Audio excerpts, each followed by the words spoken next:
ඊළඟට රුවන්වැලි මහන්සෑයේ තව අසද්දෘස බවක් තියෙනවා. ඒ තමයි රුවන්වැලි සෑයේ මැද මැණික් වලින් බෝධීන් වහන්සේ මේ නිර්මාණය කරලා ඒ බෝධීන් වහන්සේගේ වටේ රත්තරණින් කරපු බුදු පිළිම 16ක් තියෙනවා.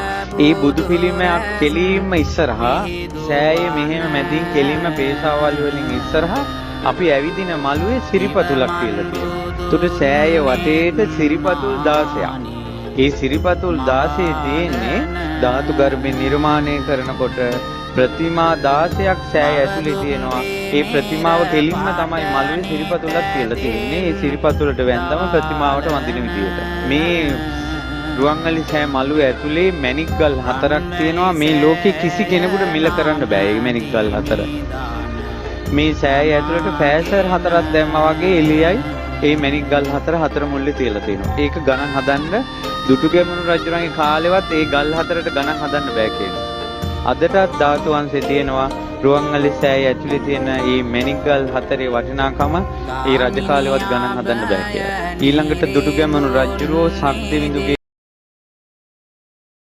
උන්වහන්සේලා ඇතුලේ පැදකුණු කරලා අධිෂ්ඨානයක් කළා මේ උතුම් සෑරජාණන් වහන්සේ බොහෝ දෙනාට සිත සල්සන බව සත්‍ය නම් අපි බොහෝ පින් රැස් කරගත්ත බව සත්‍ය නම් මගේ ශ්‍රද්ධාව සත්‍ය නම් මේ ධාතුන් වහන්සේලා කරඬුවේ තියෙන්නේ නැතුව ධාතුන් වහන්සේලා එළියට ඇවිල්ලා බුදුරජාණන් වහන්සේගේ රූපේ මැවෙන්න ඕන කියලා. අර ධාතුන් වහන්සේලා කරඬුවෙන් උඩට මතුවෙලා බුදුරජාණන් වහන්සේගේ රූපේ ධාතුන් වහන්සේලාගෙන් සැකිල්ල හැදිලා ඉරිදියෙන් මස් නහර කෙස් පවා පිහිටියා. තුන් ලෝකෙම බුදුරජාණන් වහන්සේගේ රූපේ ඒ විදිහටම මැවිලා තියෙනවා ඇතුලේ මේ රුවන්වැලි මහා සෑරජාණන් වහන්සේ තුල. ඇස්පිය හෙලන්නේ නැති මොහොත පමණයි තොල් කොට සංගල සොලවන්නේ නැති මොහොත පමණයි හුස්ම ගන්න නැති පමණයි එපමණකින් බුදුරජාණන් වහන්සේ පිරිනුවම් පාලා අර රූපේ විදිහටම රුවන්වැලි මහා සෑය ඇතුලේ තිබෙනවා.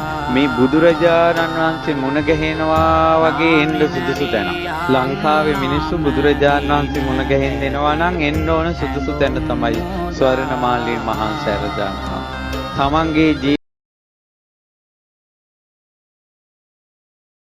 දෙවි දේවතාවුන් වහන්සේලා 330 පැයි මා මේ බණ කියන මොහොතේ පවා දෙවියන්ගේ දෙව්ලොව කෙනෙක් හෝ බඹලොව කෙනෙක් හෝ නාලොව කෙනෙක් හෝ මනුලොව කෙනෙක් හෝ අනිවාර්යෙන් සෑය වදිනවා. මේ රුවන්වැලි මහා සෑය හිසු නොවන මොහොතක් නැහැ. අපි රෑ 10ට ගේට්ටුව වැහුවට ඒ ගේට්ටුව මිනිසුන්ට වැහුණට දෙවියන්ට බඹුන්ට නාගයන්ට යකුන් රකුසන් ආදී කිසි කෙනෙකුට ඒක වැහෙන්නේ නැහැ.